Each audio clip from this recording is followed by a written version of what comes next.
Every single night you close your eyes, something is happening inside your body that you cannot feel, cannot see, and that nobody has ever explained to you. And I need to tell you about it, because in my years working with patients over 60, I have watched this silent process steal people's independence.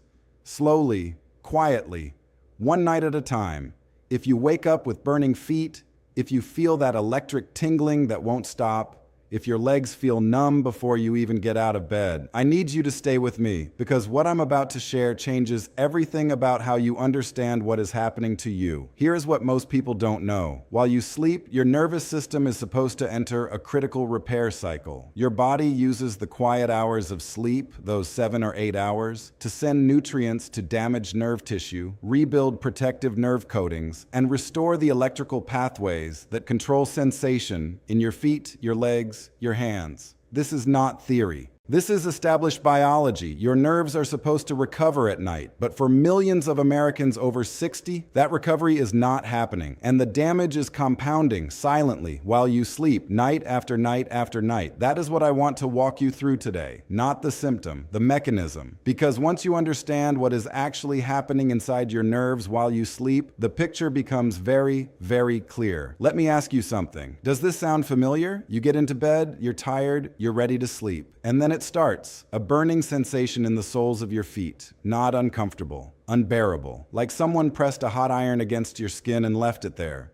Or maybe for you it's different. Maybe it's the tingling, that deep electric buzzing in your toes that won't stop no matter how you position your legs. You kick off the sheets because even the fabric touching your feet is painful. You shift, you move. You try the cold side of the pillow trick with your feet pressed against the wall. Nothing works. You look at the clock, 2 in the morning, 3, and you lie there, exhausted, unable to sleep, wondering, why is this happening to me? I've had patients describe this to me with tears in their eyes, not because of the pain alone, but because of the helplessness, because they've been to their doctors, they've been told it's nerve damage, they've been given medications, and nothing has changed. Some of them told me the medications made it worse, made them foggy, unsteady, forgetful, and they still woke up at 3 a.m. with burning feet. That is what I hear. Over and over. In my years working with patients over 60, that is the story I have heard more times than I can count. And it doesn't stop at night. I want you to think about your mornings. Do you wake up and the first thing you feel is that your feet are numb? That specific heaviness, like your feet are wrapped in wet towels, that takes several minutes to clear, if it clears at all. Do you sit on the edge of the bed and pause before you stand? Not because you're tired, but because you don't fully trust your feet yet. Because you know that the connection between what your brain tells your legs to do and what your legs actually do isn't what it used to be. I had a patient, I'll call him Harold, 71 years old, a man who had been active his whole life, walked 5 miles a day for decades. He came to me embarrassed. He told me he had started holding the wall when he walked down the hallway at night,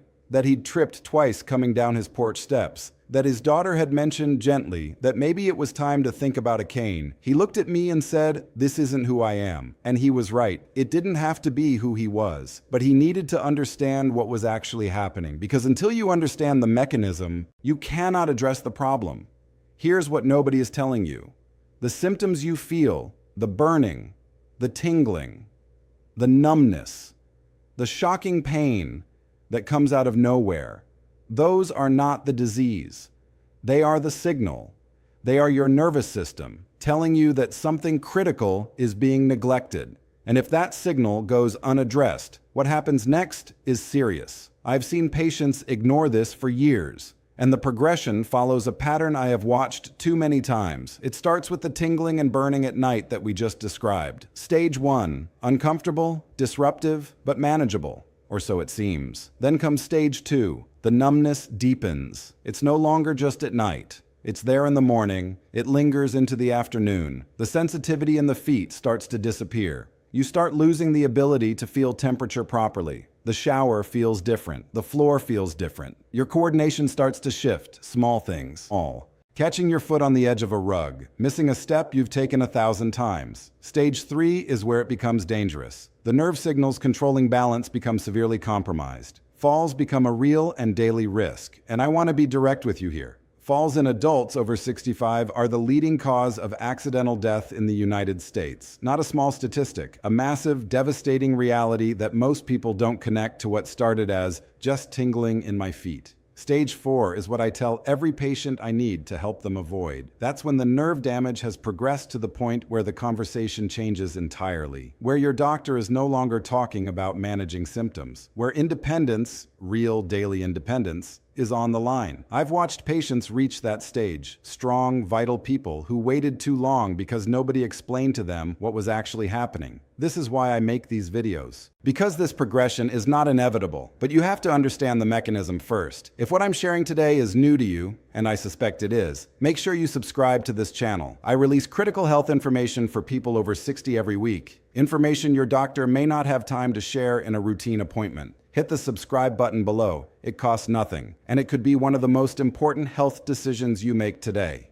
Now, let me tell you what is actually happening inside your nerves. And here's where I need you to pay close attention, because this is the part that most people never hear. Think of your nerves like electrical cables. Every nerve fiber in your body, in your feet, your legs, your hands, is wrapped in a protective coating called myelin. Think of myelin exactly like the rubber insulation around an electrical wire. As long as that rubber coating is intact, the electrical signal travels cleanly at full speed from your brain to your foot and back again. You feel, you balance, you move with confidence. But when that myelin coating starts to deteriorate, the signal starts to leak. It distorts, it short circuits. And that is precisely what you experience as burning, as electric shocks, as tingling that comes from nowhere, as numbness where there used to be sensation. Your nerves are still trying to send the signal, but the insulation is damaged. And here's what the research increasingly confirms: that deterioration of myelin does not happen randomly. It happens for specific, identifiable, addressable reasons. And here is where it gets important. After the age of 60, your body's ability to absorb a critical nutrient called vitamin B12 begins to drop significantly, not slightly, significantly. Your stomach produces less of a protein called intrinsic factor, which is required to absorb B12 from food. Studies suggest that up to 40% of adults over 60 are deficient in B12 to a degree that affects nerve function. And if you are taking metformin, the most commonly prescribed medication for type 2 diabetes, that number is even higher. Because metformin, research has clearly documented, blocks B12 absorption. It depletes the very nutrient your nerves most depend on. I want you to sit with that for a moment. Millions of diabetic Americans are being prescribed metformin, a medication that accelerates B12 depletion, while simultaneously developing neuropathy that is made worse by B12 deficiency. And the connection is rarely mentioned in the 10-minute appointment. This is one of the most important things I can share with you today. But here's where the research gets really surprising. B12 deficiency is not the only mechanism at work. There is a second process happening simultaneously, and it compounds the damage in a way that most people never learn about. Your nerve cells are under constant attack from something called oxidative stress. Think of it like rust. When metal is exposed to oxygen over time, it corrodes. Nerve tissue undergoes a similar process. Free radicals, unstable molecules produced by normal metabolism and amplified by decades of low-grade inflammation, attack the mitochondria inside your nerve cells. The mitochondria are the power plants of your cells. When they're damaged, the nerve cell loses its ability to generate energy. And without energy, the nerve cannot maintain its myelin coating. It cannot repair itself. It cannot send clean signals. And this process, this slow rusting of nerve tissue from the inside, accelerates with age, with elevated blood sugar,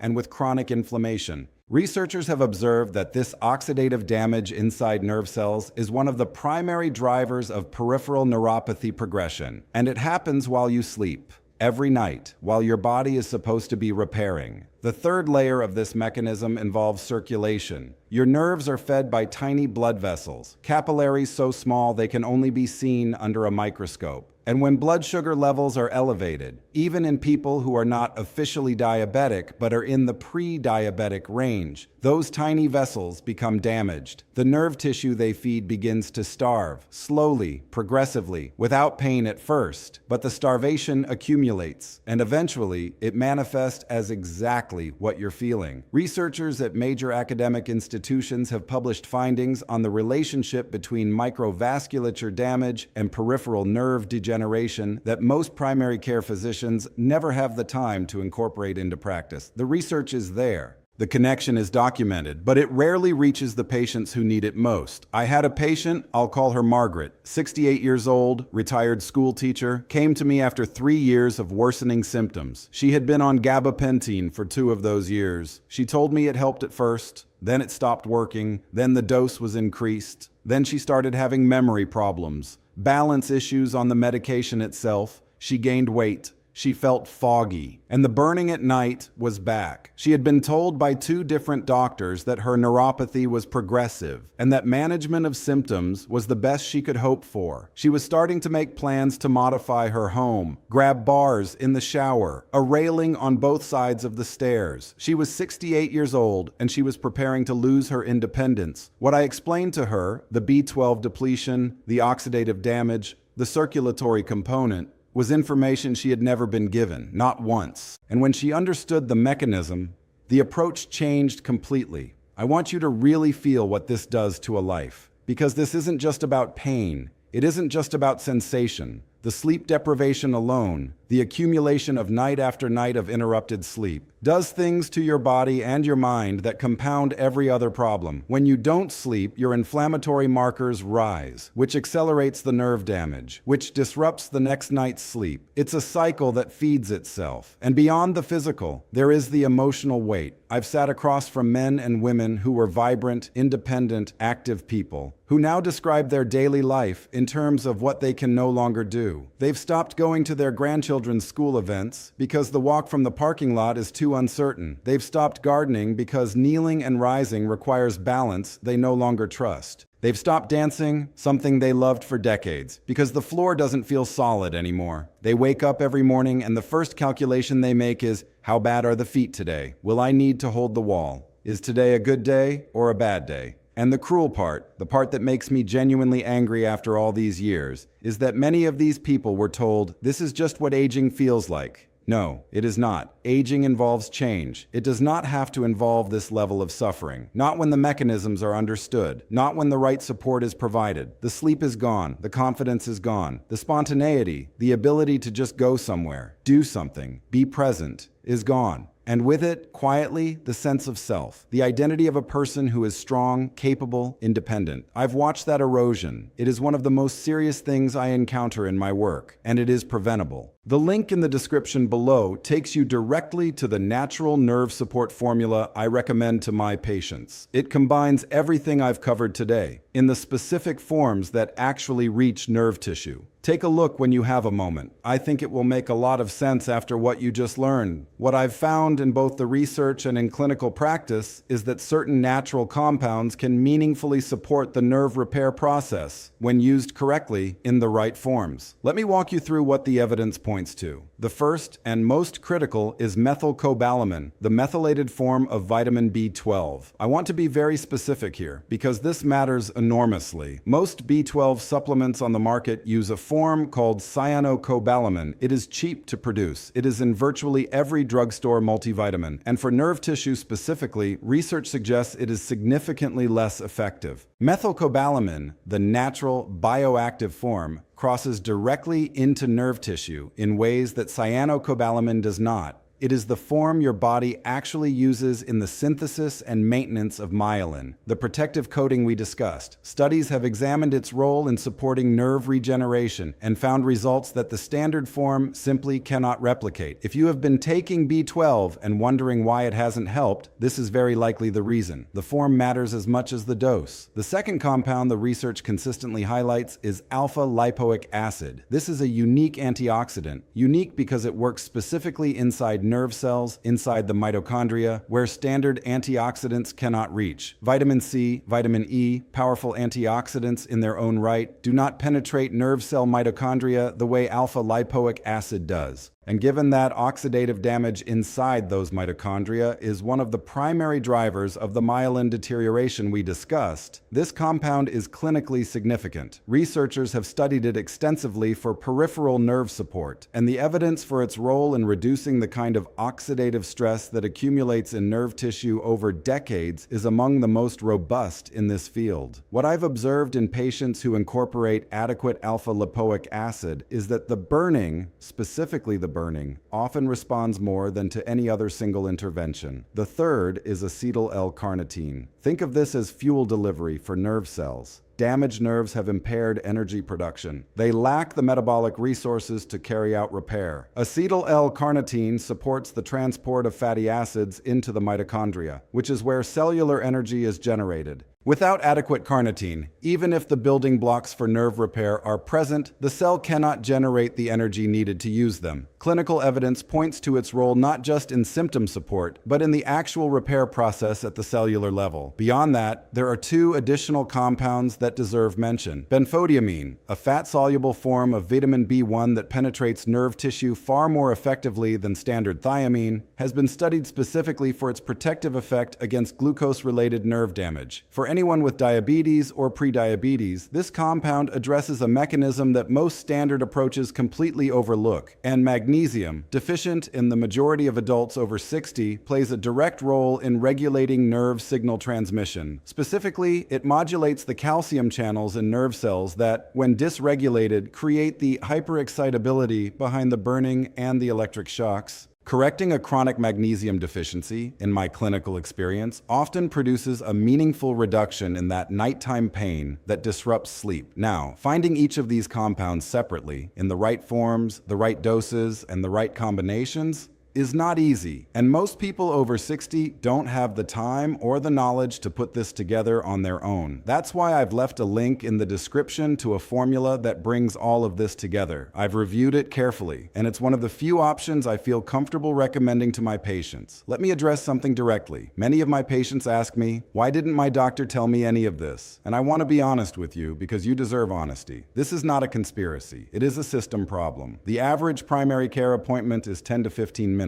In that time, a physician is managing prescriptions, reviewing labs, addressing multiple complaints, and documenting everything in a compliance-driven electronic record. There is simply no time for the kind of in-depth nutritional and mechanistic conversation that this problem requires. Additionally, medical training has historically given very little attention to nutritional biochemistry. Physicians learn pharmacology. They learn to match symptoms to approved treatments. The research on methylcobalamin, on alpha-lipoic acid, on benfotiamine, it exists. It is published in peer-reviewed journals, but it takes years for research to move from publication into standard clinical practice. And in the meantime, millions of people over 60 are suffering from a problem that has nutritional and metabolic roots, being managed exclusively with medications that address the symptom and not the mechanism. The result is exactly what so many of you are experiencing. The pain is partially blunted. The underlying damage continues, and nobody is addressing what is actually happening to the nerve tissue while you sleep. Here is what I want to leave you with. You are not powerless here. I have said this to patients for decades, and I mean it every time. The peripheral nervous system has a remarkable capacity to respond, to begin recovering, when given the specific support it has been lacking. This is not a guarantee. Every person is different. Every case has its own history. But the mechanisms I've described today, the B12 depletion, the oxidative damage, the circulatory compromise, these are addressable. They are not inevitable. The burning you feel at night, the tingling, the numbness that greets you every morning, these are not simply the price of aging. They are signals from a nervous system that is asking for support it hasn't been getting. And now you understand why. Now you understand what is happening inside your nerves while you sleep. And that understanding, that clarity, is the first step towards something different. I've watched patients who had resigned themselves to a life of pain and restriction begin to experience mornings that were different. Not perfect, but different. The burning quieter, the sleep less interrupted, the feet more present beneath them. It is possible, but it requires understanding the mechanism, and it requires giving the body what it actually needs, not just what masks the signal. If today's video opened your eyes to something important, share it with someone someone you care about, because there are millions of people over 60 dealing with this silently, and they don't have to. The link in the description goes directly to the natural formula I recommend. Take a look when you have a quiet moment. Subscribe for more critical health information every week, and leave a comment below. What was the most surprising thing you learned today? I read every single one.